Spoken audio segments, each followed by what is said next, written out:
नमस्कार दोस्तों, आप सभी का इस चैनल में बहुत बहुत स्वागत है।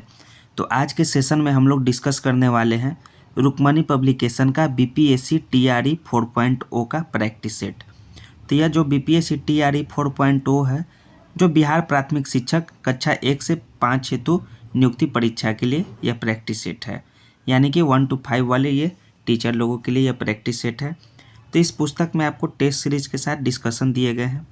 तो यह जो टेस्ट सीरीज है वो आपका समान अध्ययन से रिलेटेड है, जो कि बिहार विद्यालय के पाठ्यक्रम एनसीईआरटी एवं एससीईआरटी से तैयार किया हुआ है।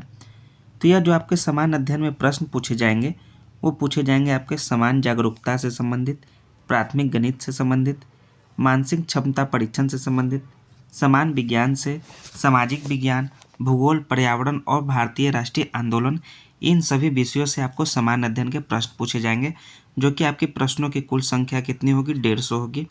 जिसमें आपको भाग 1 में एक भाषा होगा जो कि आपका 30 प्रश्न का होगा, जो कि अहर्ता मतलब अनिवार्य होगा। और दूसरा है भाग 2 में सामान्य अध्ययन से रिलेटेड आपको 120 प्रश्न पूछे जाएंगे। तो इसमें परीक्षा की कुल अवधि है आपके 2.5 घंटे, 2.30 घंटे, और कुल अंक आपको 150, यानी कि यह 150 नंबर का और 150 प्रश्न है, यानी हर एक प्रश्न जो है 1 नंबर का आपका पूछा जाएगा। तो इस बुक में जो आपको टोटल 20 सेट्स दिए गए हैं, किसका है, प्लेटफॉर्म रुक्मणी पब्लिकेशन का। तो ये 20 सेट वाला जो बुक है, इसमें हम लोग प्रैक्टिस सेट नंबर 1 को कवर करने वाले हैं। कौन सा, प्रैक्टिस सेट नंबर 1 को। तो चलिए दोस्तों, फटाफट हमारे चैनल को सब्सक्राइब कर दीजिए, क्योंकि ये जो प्रैक्टिस सेट है वो बीपीएससी टीआरई 4.0 के लिए काफ़ी इंपॉर्टेंट है, वो भी प्राथमिक शिक्षक कक्षा 1 से 5 के लिए। तो चलिए, आपका test series for BPSC TRE का स्टार्ट होता है सेट नंबर 1। तो सेट नंबर 1 में पार्ट 1 में आपका क्या है, लैंग्वेज इंग्लिश दिया हुआ है। तो लैंग्वेज इंग्लिश से देखिए आपका क्या पहला है, आपका डायरेक्शन दिया हुआ है 1 से 5 है। Read the passage below and answer the following question. तो ये आपको पैसेज को पढ़ना है और आंसर देना है। तो पहला पैसेज क्या है, आपको पढ़ के बता दे रहा हूँ कि plants need sunlight and water to make their own food. You can do an experiment to test if this is true. Place a bucket over a patch of garden grass. After a few days, lift the bucket.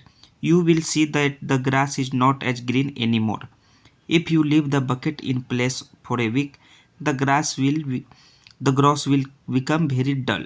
This happens because the grass cannot make food in the dark. Remove the bucket. In a few days, the grass will start turning green again. तो ये आपका देखिए एक passage है छोटा सा English का, जिसमें आपको 1 से लेकर 5 तक के सभी प्रश्नों को पैसेज के पढ़ के आपको जवाब देना है।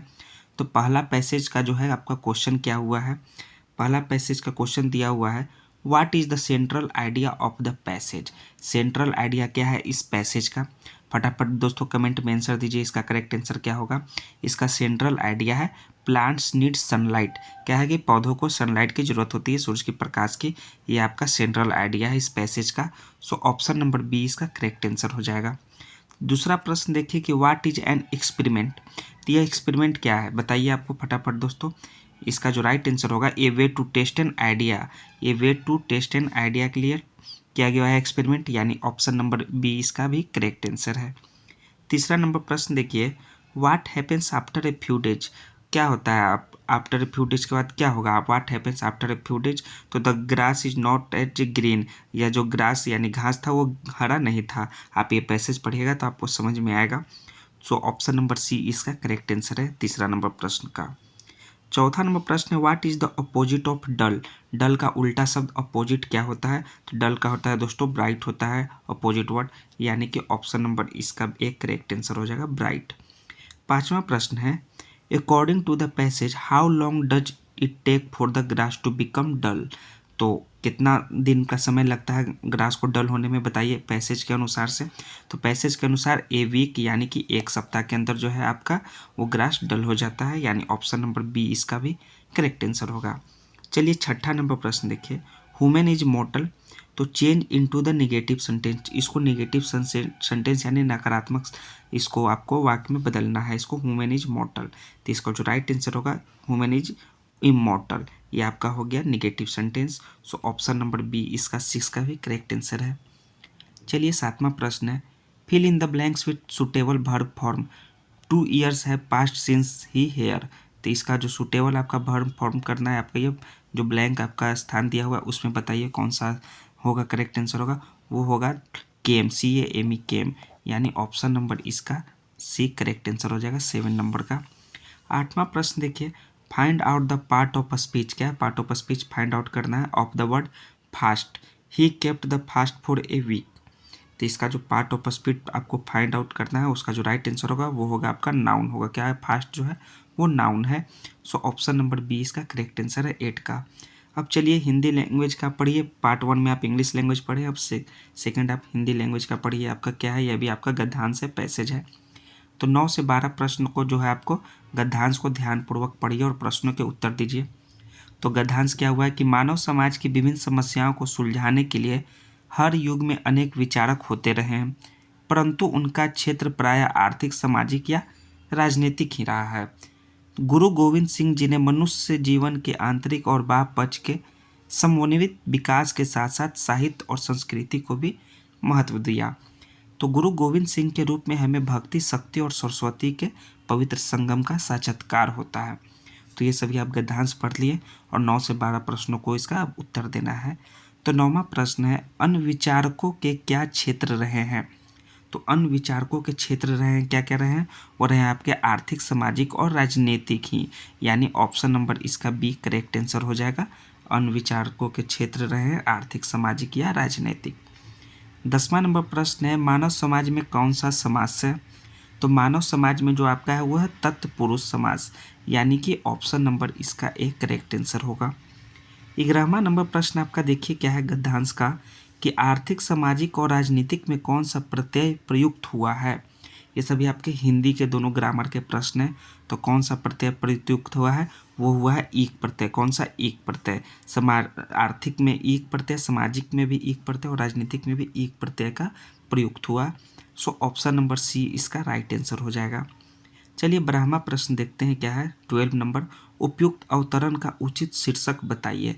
उचित शीर्षक आपको बताना है। यह जो गद्यांश है इसका जो उचित शीर्षक होगा वो है गुरु गोविंद सिंह जी की देन। सबसे उचित शीर्षक है, सुटेबल आपका है, यानी ऑप्शन नंबर सी इसका राइट आंसर है 12 का। चलिए 13 में देखिए, जो अतिथि का सत्कार करे उसे कहेंगे। जो अतिथि का सत्कार करता है उसे कहते हैं अतिथ्य। क्या कहते हैं? आतिथ्य, यानी ऑप्शन नंबर बी इसका करेक्ट आंसर है आपका 13 नंबर प्रश्न का।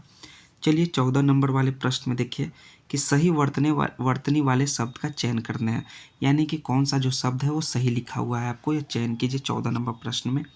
तो इसका जो राइट आंसर होगा वो है आपका बिना पानी, इस तरीके से सही लिखा हुआ है। बाकी ये सभी आपका गलत वर्तनी है। सो ऑप्शन नंबर इसका क्या हो जाएगा आपका सी इसका करेक्ट आंसर हो जाएगा, ऑप्शन नंबर सी। चलिए 15वां प्रश्न देखिए, निम्नलिखित में से उस विकल्प का चयन करें जो सिर पर पांव रखकर भागना मुहावरे का अर्थ व्यक्त करता है। तो इसका जो राइट आंसर है, सिर पर पांव रखकर भागना का जो मुहावरे का अर्थ व्यक्त करता है वो है बहुत तेज भागना, यानी ऑप्शन नंबर सी इसका 15 का करेक्ट आंसर है। 16 नंबर प्रश्न है, दिए गए शब्द के पर्यायवाची शब्द का चयन करें। सभी आपका देखिए जो है आपका हिंदी ग्रामर से संबंधित प्रश्न है। तो खग, खग का पर्यायवाची शब्द क्या होगा? वो होगा, खग मतलब होता है पक्षी दोस्तों। तो खग का पर्यायवाची शब्द हो गया पक्षी, ऑप्शन नंबर बी इसका करेक्ट आंसर है।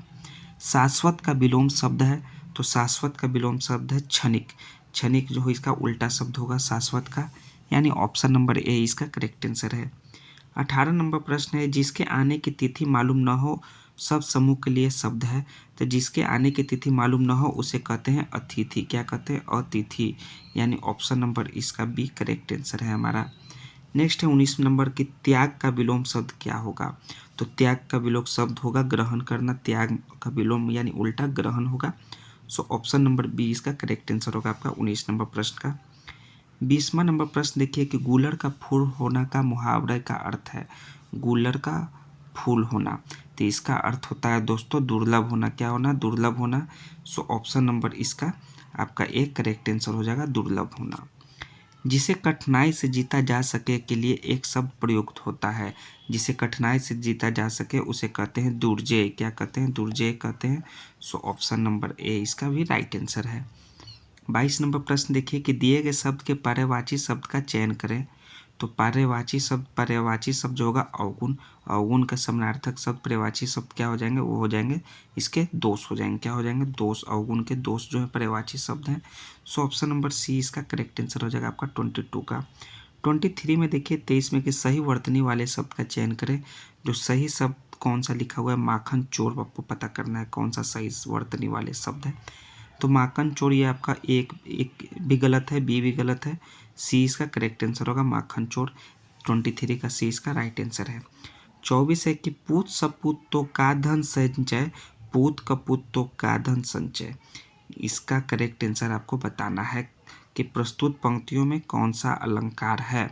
तो इसमें कौन सा अलंकार है, वो है आपका लटानुपास अलंकार। कौन सा है, लटानुपास अलंकार है। किसमें, पूत सपूतों का संचय, पूत कपूतों का धन संचय, यानी ऑप्शन नंबर ए इसका 24 का करेक्ट आंसर है। नेक्स्ट आप देखिए 25 नंबर प्रश्न क्या है। यह है कि मुदित महीपति मंदिर आए, सेवक सचिव सुमंत बतलाएं, उपयुक्त पंक्ति में कौन सा अलंकार है। देखिए अलंकार भी इसमें पूछा गया है, तो फटाफट दोस्तों कमेंट में आंसर दीजिए इसमें कौन सा अलंकार है। इसमें जो है अनुप्रास अलंकार है। क्या है, अनुप्रास अलंकार है, यानी ऑप्शन नंबर इसका बी करेक्ट आंसर हो जाएगा। देखिए 26 भी है आपका, 26 से लेकर 30 तक है, वो भी गद्यांश है। तो इसको जो आपको गद्यांश को पढ़िए और उसके आधारित प्रश्नों के ध्यानपूर्वक उत्तर दीजिए।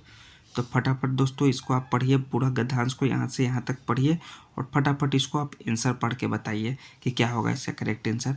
वैसे मैं इसका आंसर बता दे रहा हूँ, देखिए आप सभी गद्यांश को जो है ध्यानपूर्वक आराम से पढ़िएगा, इतने बड़े गद्यांश हैं। तो सिन्हा लाइब्रेरी के पास कैसा मसौदा तय करना चाहते थे। तो तय करना चाहते थे मसौदा दोस्तों कि जिसमें ट्रस्ट का अस्तित्व भी न टूटे और सरकार द्वारा संस्था की देखभाल की गारंटी मिल जाए।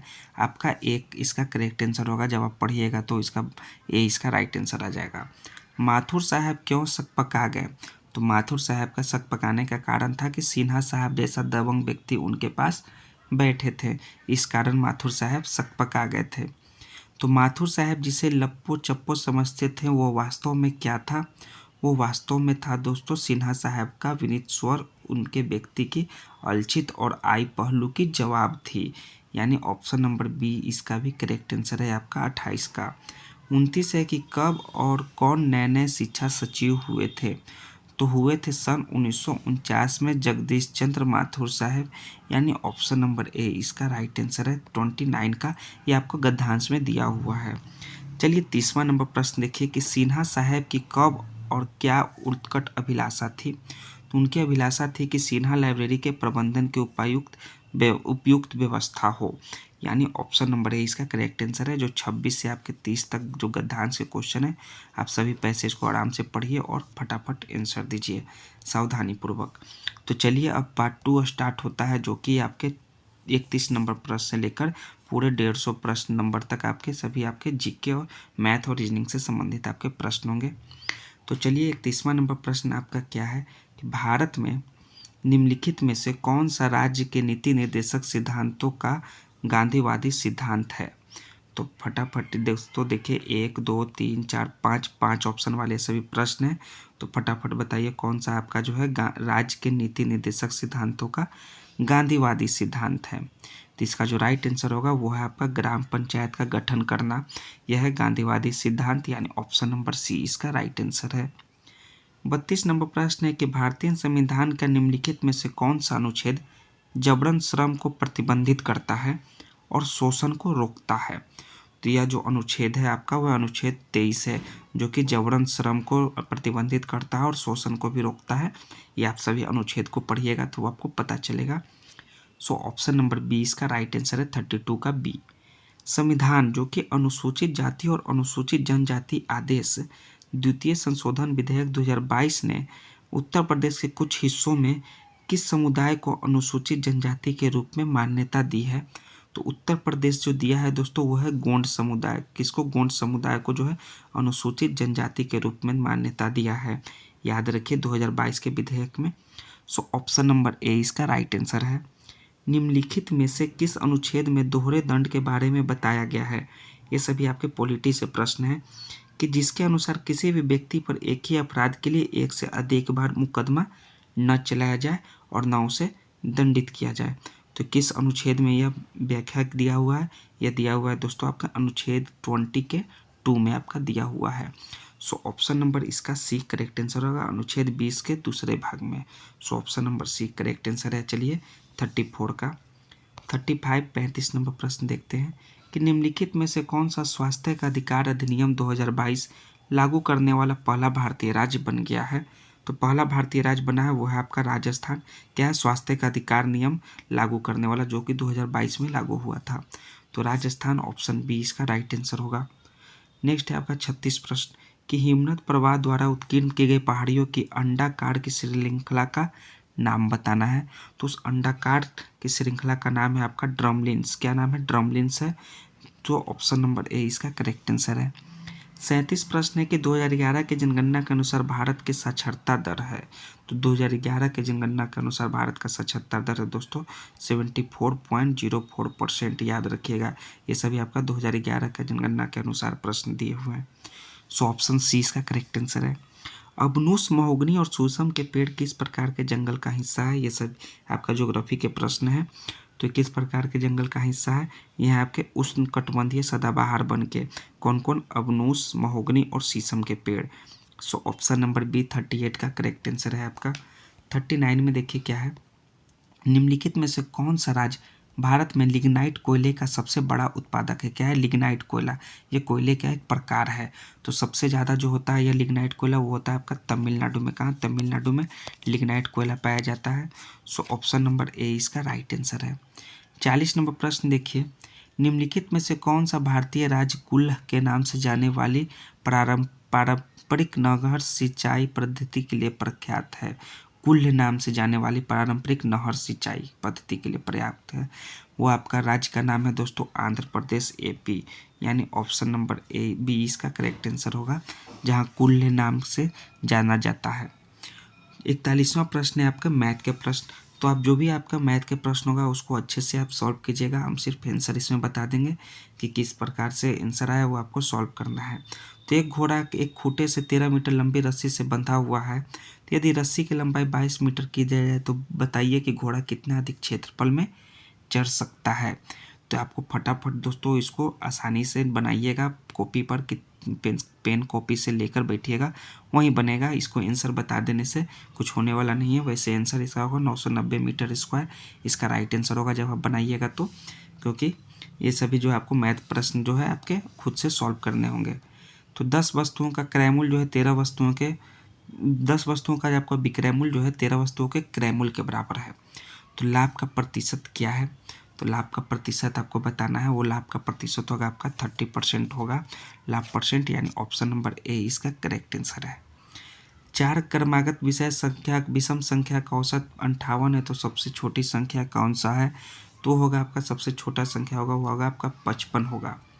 तो P के किन मानों के लिए निम्न समीकरणों का योग जो है अद्वितीय हल है? ये सभी आपको बनाना है फटाफट दोस्तों। इसका आपका डी ऑप्शन होगा। और 45 का आपका क्या हो जाएगा? आपका हो जाएगा आपका 16/21। सबसे बड़ी कौन सा है? आपका 16/21 है इसमें से, यानी ऑप्शन नंबर सी इसका राइट आंसर है। आप सभी जो है मैथ के प्रश्नों को आप देखिए और वीडियो को पॉज कीजिए और सॉल्व कीजिए। आंसर आपको वीडियो के लास्ट में भी आपको मिल जाएगा, जिससे आप फिर लास्ट में मिला लीजिएगा कितने आपके सही हुए कितने आपके गलत हुए। तो देखिए आपका 50 प्रश्न तक आपके मैथ के प्रश्न आपके ख़त्म हुए। देखिए 50वां प्रश्न आपके मैथ के हैं और 51 नंबर प्रश्न देखिए आपका फिर आ गया समान अध्ययन का, जो हम लोग कवर कर रहे हैं। तो निम्नलिखित में से कौन सी क्रांतिकारी पत्र जो है वंदे मातरम के संस्थापक थे? तो वंदे मातरम जो एक पत्र था उसके संपादक कौन थे दोस्तों? उसके संपादक थे मैडम भीखाजी कामा। कौन थे? मैडम भीखाजी कामा क्रांतिकारी पत्र के। सो ऑप्शन नंबर ए इसका करेक्ट आंसर है। विधवा पुनर्विवाह अधिनियम किसके कार्यकाल में क्रियान्वित किया गया था?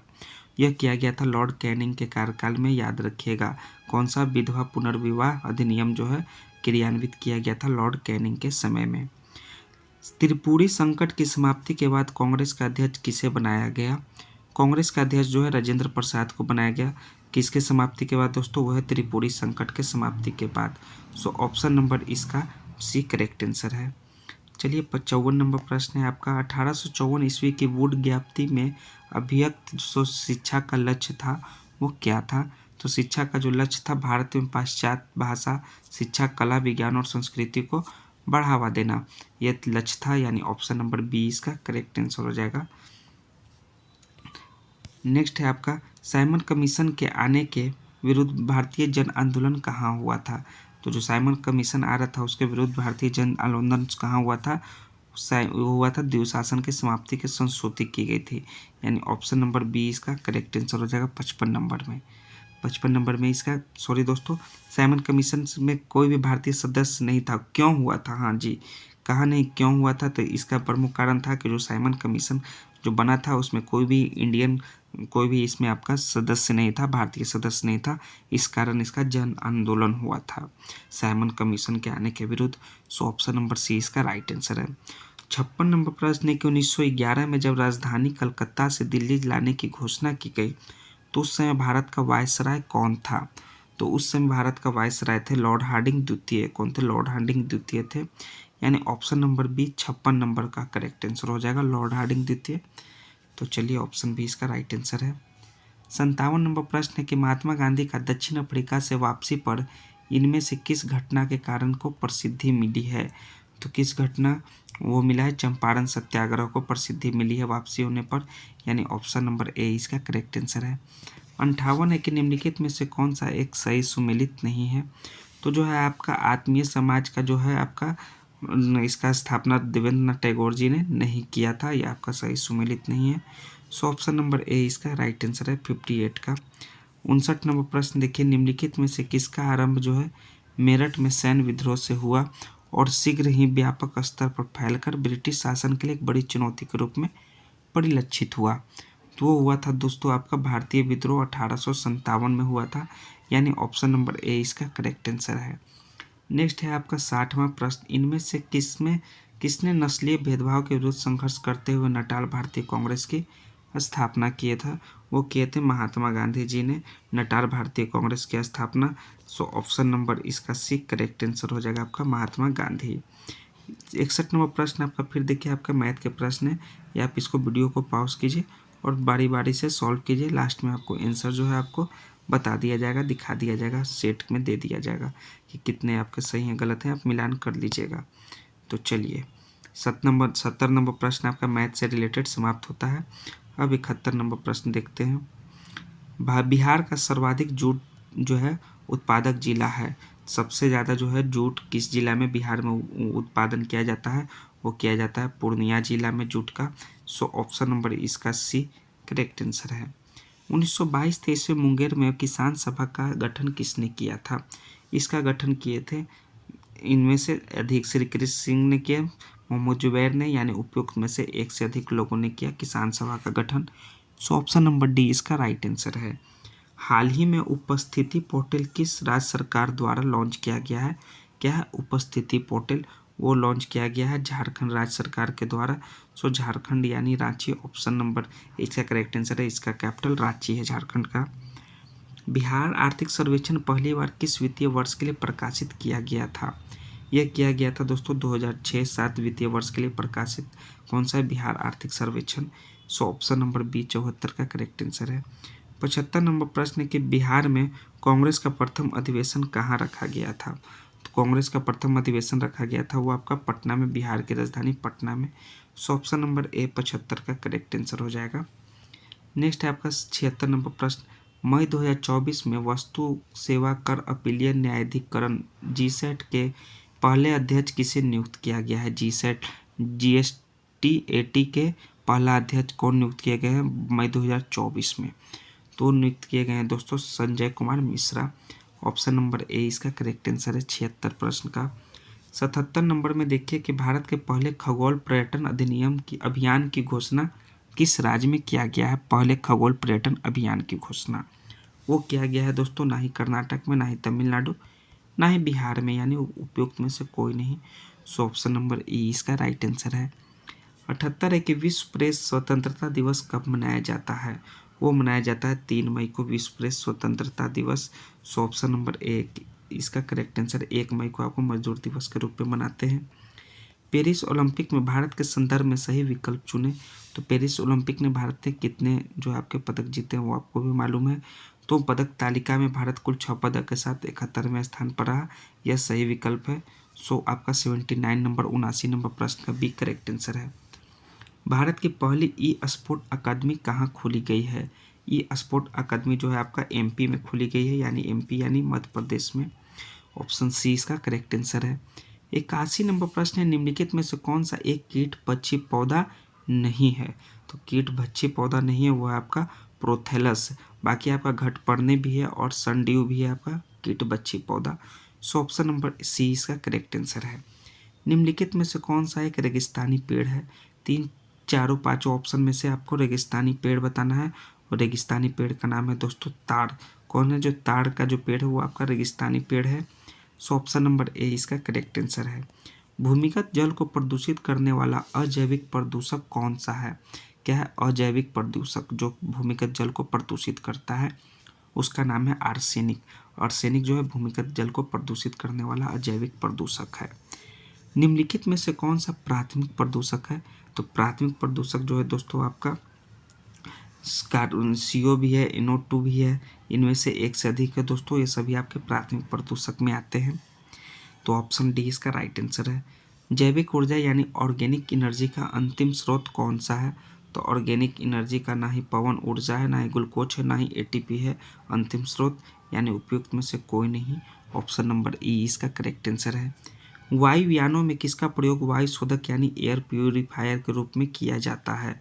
तो एयर प्यूरिफायर के रूप में किया जाता है पोटेशियम सुपर ऑक्साइड का उपयोग किसमें? वायुयान में। तो ऑप्शन नंबर सी इसका 86 का करेक्ट आंसर हो जाएगा। अब घटक किस पोषण स्तर के जीव हैं? अब घटक जो है दोस्तों वो है आपका पोषण स्तर 4 के हैं। किसके? पोषण स्तर 4 के जीव हैं, यानी ऑप्शन नंबर सी इसका करेक्ट आंसर है। 88 नंबर है कि डिटर्जेंट के जलीय घोल किस प्रकृति के होते हैं? तो जलीय घोल जो होते हैं वो डिटर्जेंट के वो होते हैं आपके क्षारीय होते हैं, क्षारीय प्रकृति के, यानी ऑप्शन नंबर सी इसका करेक्ट आंसर हो जाएगा। जब कोई द्रव ठोस पृष्ठ को गीला नहीं करता है तब स्पर्श कोण का मान होता है। तो स्पर्श कोण का मान क्या होगा? उसका मान होगा दोस्तों आपका 90 डिग्री से ज़्यादा होगा। सो ऑप्शन नंबर इसका बी करेक्ट आंसर हो जाएगा। नेक्स्ट है आपका खाद्य श्रृंखलाओं में मनुष्य की क्या भूमिका है?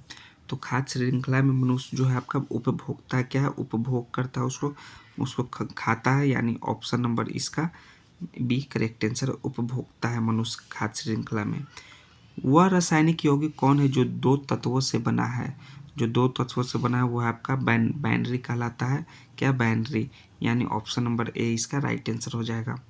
रासायनिक परिवर्तन के साथ क्या होते हैं? रासायनिक परिवर्तन के साथ दोस्तों इसमें पदार्थों का रासायनिक गुण में परिवर्तन होता है, नए प्रकार के पदार्थ का भी निर्माण होता है। सो ऑप्शन नंबर डी इसका करेक्ट आंसर है 92 का। निम्नलिखित में से कौन सा परमाणु ऊर्जा उत्पादन की एक बड़ी कमी नहीं है? देखिए बड़ी कमी नहीं है, वो है आपका विद्युत उत्पादन जो है बड़ी कमी नहीं है परमाणु ऊर्जा उत्पादन में, यानी ऑप्शन नंबर 20 का राइट आंसर है। नेक्स्ट है आपका वनस्पति कोशिका तथा प्राणी कोशिका का अंतर किसकी उपस्थिति से स्पष्ट होता है? ये आपके बायो के प्रश्न है। तो ये होता है कोशिका भित्ति के उपस्थिति से जो है आपका वनस्पति कोशिका तथा प्राणी कोशिका के बीच में अंतर स्पष्ट होता है। सो ऑप्शन नंबर ए इसका करेक्ट आंसर है। नेक्स्ट है 95 नंबर प्रश्न कि बीजों का अंकुरन क्या कहलाता है जब वे फल के अंदर ही होते हैं? तो बीजों का अंकुरन जो आप कहलाता है वो बीबी पेरी कहलाता है। क्या? बीबी पेरी। सो ऑप्शन नंबर सी इसका राइट आंसर हो जाएगा। नेक्स्ट है आपका 96 नंबर प्रश्न देखिए 96, प्रकाश संश्लेषण का प्रथम चरण कौन सा है? प्रथम चरण जो है फोटोसिंथेसिस प्रोसेस का, इसका जो राइट आंसर है दोस्तों आपका पर्णहरित के इलेक्ट्रॉन का प्रकाश के फोटोन द्वारा उत्तेजन, यानी ऑप्शन सी इसका करेक्ट आंसर है। 97 है कि भारत के स्वतंत्र होने से पूर्व लगातार 6 वर्ष तक भारतीय राष्ट्रीय कांग्रेस के अध्यक्ष पद पर रहने वाला एकमात्र व्यक्ति कौन था? तो एकमात्र व्यक्ति का नाम है मौलाना अबुल कलाम आज़ाद, जो 6 वर्ष तक रहे भारत के स्वतंत्रता होने से पूर्व लगातार 6 वर्ष तक भारतीय राष्ट्रीय कांग्रेस के अध्यक्ष पद पर। सो ऑप्शन नंबर ए इसका राइट आंसर है। बक्सर का युद्ध किस वर्ष में लड़ा गया था? बक्सर का युद्ध लड़ा गया था 1764 ईस्वी, हम सभी जानते हैं। सो ऑप्शन नंबर सी इसका करेक्ट आंसर है 98 का। उत्पादन के लिए आवश्यक औजार मशीनें भवन आदि कहलाते हैं। तो ये सभी कहलाते हैं अस्थायी पूंजी। क्या आपके अस्थायी पूंजी कहलाते हैं? औजार, मशीन, भवन आदि। सो ऑप्शन नंबर बी इसका राइट आंसर है। 100वां प्रश्न है कि नीचे दिए गए घटनाओं का सही कालानुक्रम क्या है? तो सही कालानुक्रम क्या है दोस्तों? पहला सहयोग आंदोलन, असहयोग आंदोलन हुआ, दूसरा चौरा चौरी कांड हुआ, तीसरा आपका सविनय अवज्ञा आंदोलन हुआ और लास्ट आपका भारत छोड़ो आंदोलन हुआ 1942 में। सो ए, बी, डी और सी इसका सही कालानुक्रम है घटना का। सो ऑप्शन नंबर आपका ए में देखिए ये सभी दिया हुआ है, A, B, D, C. So option number A इसका 100 का करेक्ट आंसर है। 101 नंबर प्रश्न है, निम्नलिखित में से किस भूतपूर्व आईएनए नेता पर ब्रिटिश भारत की सरकार के विरुद्ध युद्ध भड़काने का आरोप नहीं लगाया गया था? तो कौन से भूतपूर्व आईएनए नेता थे? इसका जो राइट आंसर है वो है आपके मोहन सिंह, यानी ऑप्शन नंबर सी इसका करेक्ट आंसर है, 101 का सी। निम्नलिखित में से किसे भारतीय संविधान द्वारा लागू किया जा सकता है? भारतीय संविधान द्वारा लागू किया जा सकता है मौलिक अधिकार को। किसको? मौलिक अधिकार को जो है भारतीय संविधान के द्वारा लागू किया कर सकते हैं। सो ऑप्शन नंबर 20 का 102 का करेक्ट आंसर है। नेक्स्ट है, राज्य के नीति निर्देशक सिद्धांतों के किस अनुच्छेद के तहत मातृत्व अवकाश पर एक कामकाजी महिला को नियोक्ता से सभी मातृत्व लाभ प्राप्त करना चाहिए? यह जो है सिद्धांत जो है वो किस अनुच्छेद में दिया हुआ है? यह दिया हुआ अनुच्छेद 42 में। सो ऑप्शन नंबर बी इसका भी करेक्ट आंसर है, 103 का। याद रखिएगा, अनुच्छेद 42 में ये सभी जो है आपका सिद्धांत दिया हुआ है। पंचायती राज व्यवस्था में शासन प्रणाली की संरचना क्या है? 104 नंबर प्रश्न। उसका संरचना है कि ग्राम, प्रखंड और जिला स्तर पर स्थानीय स्वशासन की त्रिस्तरीय संरचना करना, 3 स्तर का संरचना करना, ग्राम, प्रखंड और जिला का। सो ऑप्शन नंबर सी इसका करेक्ट आंसर है। बिहार पंचायती राज अधिनियम के अनुसार ग्राम पंचायत का कोई सदस्य हस्तलिखित आवेदन मुखिया को समर्पित कर त्यागपत्र दे सकता है। यह जो आवेदन जो है समर्पित करने के कितने दिन बाद त्यागपत्र प्रभावी माना जाएगा? यह प्रभावी माना जाएगा दोस्तों पूरे आपके 15 दिन, 7 दिन, 21 दिन, कितने 7 दिन के बाद, 1 सप्ताह के बाद, यानी ऑप्शन नंबर ए इसका करेक्ट आंसर हो जाएगा, 105 का। भारत के उन राष्ट्रपतियों के नाम बताएं जो निर्विरोध निर्वाचित हुए हैं। तो निर्विरोध जो निर्वाचित हुए हैं उनका आपको नाम बताना है। तो एस राधाकृष्णन तो निर्विरोध हुए हैं, एम हदीतुल्ला भी हुए हैं और डॉक्टर शंकर दयाल शर्मा, ये सभी जो है आपके निर्विरोध उपराष्ट्रपति हैं। सो ऑप्शन नंबर ए इसका राइट आंसर है। भारत के 4 बड़े मेट्रो शहरों दिल्ली, मुंबई, चेन्नई, कोलकाता को जोड़ता है। वो कौन जोड़ता है? वो जोड़ता है स्वर्ण चतुर्भुज जो है मार्ग, वो है आपका चारों मेट्रो बड़े शहर को जोड़ता है, मेट्रो शहर को। ऑप्शन नंबर 20 का करेक्ट आंसर है, 107 का। 108 नंबर प्रश्न है कि निम्नलिखित में से कौन सा भाग जो है मेघालय के पठार का एक उपमंडल नहीं है? कौन सा भाग नहीं है?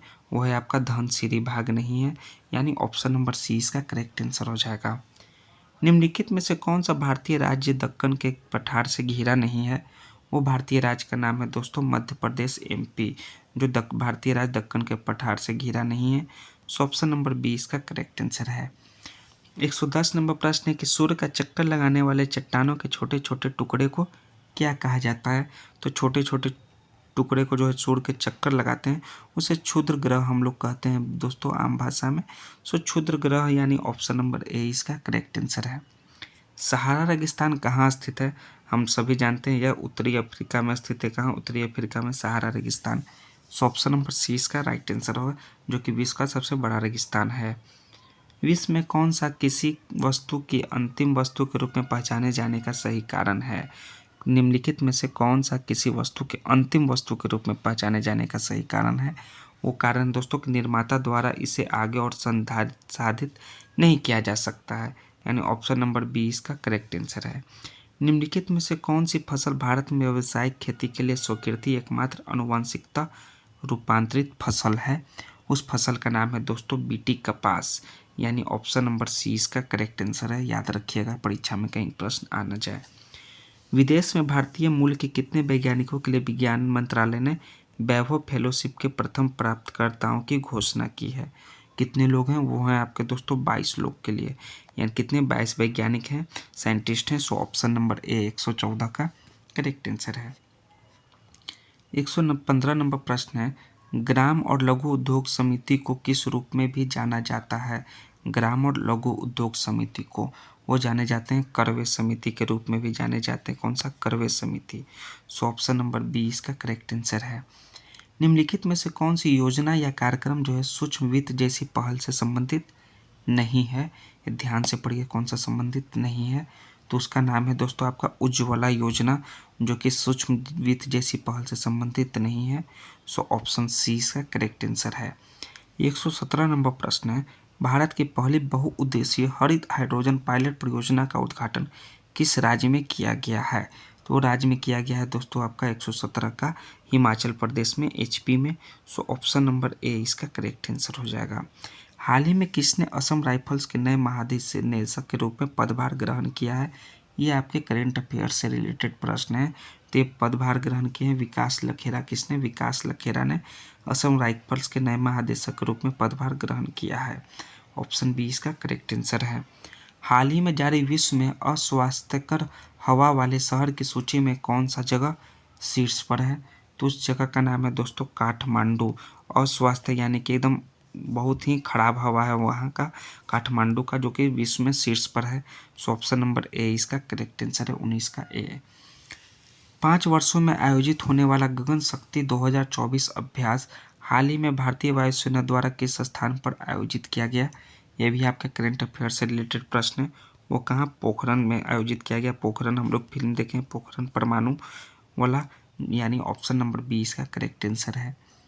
किस देश की केंजा लाइली को दुनिया की पहली मिस एआई घोषित किया गया है? वो है आपके मोरक्को की। कहाँ की है? मोरक्को की। केंजा लाइली को दुनिया की पहली मिस एआई घोषित किया गया मोरक्को देश। कार्बन क्रेडिट की संकल्पना निम्नलिखित में से किससे उद्धत हुई है?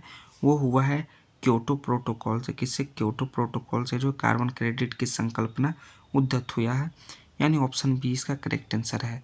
सुपोषण किसके आधिक्य से होता है, यानी किसके अधिक मात्रा के कारण सुपोषण होता है? वो होता है आपका नाइट्रोजन के आधिक्य यानी अधिक मात्रा के कारण सुपोषण होता है। ऑप्शन सी इसका करेक्ट आंसर है। 124 है कि एक खाद्य स्तर से दूसरे खाद्य स्तर में जाने पर ऊर्जा का कितना प्रतिशत का ह्रास होता है, यानी कि घटा होता है, हानि होती है? वो होता है दोस्तों आपका 90% का। कितना? 90% का। सो ऑप्शन नंबर सी इसका 124 का करेक्ट आंसर है। 125 नंबर प्रश्न देखिए कि कार्बन डाइऑक्साइड किस सीमा तक के रेडियो सक्रियता को अवशोषित करती है? कौन है कार्बन डाइऑक्साइड?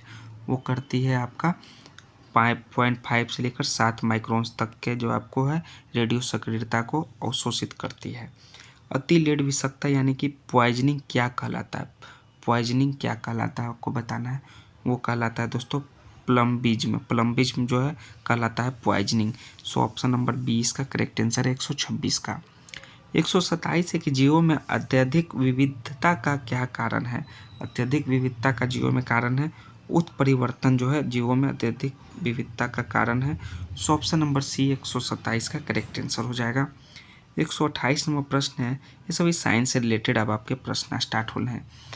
एक समतल कांच के गुटके को विभिन्न रंगों के अक्षरों पर के ऊपर रखा जाता है तो वह अक्षर जो न्यूनतम उठा हुआ प्रतीत होता है, तो कौन सा अक्षर उठा हुआ प्रतीत होगा? वो होगा आपका लाल रंग।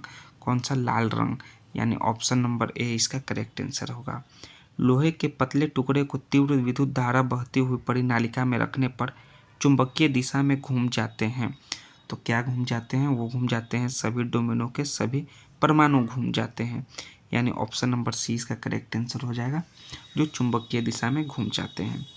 विद्युत के धातु के तार का प्रतिरोध होता है, तो धातु के तार का प्रतिरोध जो होता है इसकी लंबाई के समानुपाती और अनुप्रस्थ काट के क्षेत्रफल के व्युत्क्रमानुपाती होता है धातु के तार का प्रतिरोध। सो ऑप्शन नंबर सी इसका 130 का करेक्ट आंसर है। निम्नलिखित में से कौन सा पादप हार्मोन जो है पति जीर्णता में देरी का कारण बनता है? उस हार्मोन का नाम है आपका साइटोकाइनिन, जो है आपका पादप हार्मोन पति जीर्णता में देरी का कारण बनता है, साइटोकाइनिन। 4 एक जैसी केतलियों के समान आधार मोटाई की विभिन्न धातुओं से बने एक हैं जिनमें समान मात्रा में जल डाला जाता है। तो यदि इन केतलियों को एक जैसे तरीके से एक जैसी अग्नि यानी ताप पर रखते हैं तो जल सबसे पहले किस धातु की बनी हुई केतली में उबलेगा? तो उबलेगा दोस्तों। कॉपर के जो धातु का जो बना हुआ केतली होगा उसमें जो होगा जल सबसे पहले उबलेगा। सो ऑप्शन नंबर 20 का करेक्ट आंसर होगा Cu कॉपर। वसाओं एवं क्षार की अभिक्रिया से बनने वाले उत्पाद क्या होते हैं? वे उत्पाद होते हैं साबुन तथा ग्लिसरॉल जो होते हैं वसाओं तथा क्षार की अभिक्रिया से बनने वाला उत्पाद है साबुन तथा ग्लिसरॉल, यानी ऑप्शन नंबर 20 का 133 का करेक्ट आंसर है। शरीर का तापक्रम कौन नियंत्रित करता है? 134 नंबर प्रश्न। वो नियंत्रित करता है हाइपोथैलेमस, जो है शरीर का तापक्रम को नियंत्रित करता है। वह कौन सा गुण है जो F1 पीढ़ी में प्रभाव रखता है और स्पष्ट रूप से देखा जाता है? उस गुण का नाम है प्रबल गुण। प्रबल गुण जो है आपका F1 पीढ़ी में प्रभाव रखता है और स्पष्ट रूप से देखा जाता है। नेक्स्ट आपका देखिए 136 से लेके हमें लगता है 150 प्रश्नों तक सभी अब आपके रीजनिंग के प्रश्न होंगे कि शब्दों के 4 युग्म दिए गए हैं जिसमें से 3 युग्म किसी न किसी प्रकार से समान है और एक युग्म भिन्न है, तो वो असंगत युग्म जो है आपका भिन्न है वो आपको चयन करना है 136 नंबर प्रश्न का। तो आपका आरी यानी सुतार, आरी का जो है सुतार बढ़ी से है। दूसरा आपका मूर्तिकार छेनी और डॉक्टर स्टेथोस्कोप उपयुक्त में से कोई नहीं है कोई।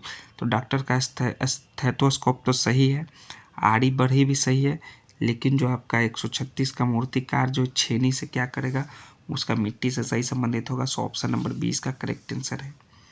137 नंबर प्रश्न देखिए, उस संख्या की पहचान करें जो निम्न श्रृंखला से संबंधित नहीं है। तो उस संख्या का आपको पहचान करना है। वैसे मैं आंसर इसका बता दे रहा हूँ। यह जो आपका 20 जो है आपका इस श्रृंखला से संबंधित नहीं है दोस्तों। इसका जो राइट आंसर होगा आपका सी हो जाएगा। ठीक, नेक्स्ट है आपका वो विकल्प चुनें जिसमें संख्या एक दूसरे से उस तरह से संबंधित नहीं है। तो 7, 21 और 49, तो आपका देखिए कौन सा संबंधित नहीं है इसमें से। जैसे 7, 21, 49 है उसमें एक जो है इससे रिलेटेड नहीं है, आपको पता करना है। तो इसका जो राइट आंसर होगा आपका वो होगा 9, 27, 72, यानी ऑप्शन नंबर ए इसका करेक्ट आंसर हो जाएगा। यदि मार्केट को NCUOJ के रूप में कुटबद्ध किया जाता है तो रिस्पेक्ट को किस रूप में किया जाएगा? ये सभी आपको वर्ड प्रॉब्लम वाले प्रश्न हैं, इसको आप बनाइए रीजनिंग वाले प्रश्न को। इसका जो राइट आंसर होगा आपका SGVTAJI के रूप में लिखा जाएगा। ये सभी आपका करेक्ट आंसर होगा। तो आप वीडियो को पॉज कीजिए और सभी रीजनिंग को और मैथ के प्रश्नों को आप बनाइए। तो जैसे देखिए 142 प्रश्न में दिया हुआ है कितने त्रिभुज हैं, तो आपको त्रिभुज इसमें पता करना है। 142 नंबर प्रश्न में कितने त्रिभुज हैं, तो इसमें दोस्तों कितने 28 त्रिभुज हैं, आपको पता है इसमें 28 त्रिभुज हैं। सो ऑप्शन नंबर ए इसका राइट आंसर हो जाएगा 28। आपको पता देखना है, ऐसे तो आपको 1, 2, 3, 4, 4, 8, 12 दिख रहा है, लेकिन इसमें आपको टोटल 28 त्रिभुज हैं। नेक्स्ट आपका नीचे दिए गए विकल्पों से लुप्त संख्या ज्ञात कीजिए। तो लुप्त जो संख्या होगा उस संख्या का नाम है दोस्तों आपका 32 है। कौन सा है? 32 है इसमें। बाकी आप सभी जो है आपका ये सभी आप रिलेशन वाले ये सब सभी आप प्रश्नों को वीडियो को पॉज कीजिए और सभी प्रश्नों को बनाइए। आपके पूरे 150 प्रश्न जो है आपके रीजनिंग तक के आपके समाप्त हुए 136 से लेकर आपके 150 प्रश्न तक। जब आप सभी प्रश्नों को बना लीजिएगा तो ये रहा आपका देखिए आंसर की। तो आंसर की से आप सभी प्रश्नों को मिलान कीजिए, जो भी आपके मैथ के प्रश्न हैं, रीजनिंग के प्रश्न हैं, जहाँ भी आपको लगता है कि नहीं हमको प्रश्न देखना चाहिए, प्रश्न का आंसर देखना चाहिए कि कौन सा सही है कौन सा गलत है, तो आप सभी 150 प्रश्नों का यह सेट को आप कवर कीजिए। तो चलिए दोस्तों हम लोग फिर नेक्स्ट वीडियो में मिलते हैं सेट नंबर 2 के साथ। तब तक ले जय हिंद दोस्तों। लेकिन हाँ, आप चैनल को सब्सक्राइब करना दोस्तों के बीच शेयर करना ना भूलें। थैंक्स दोस्तों।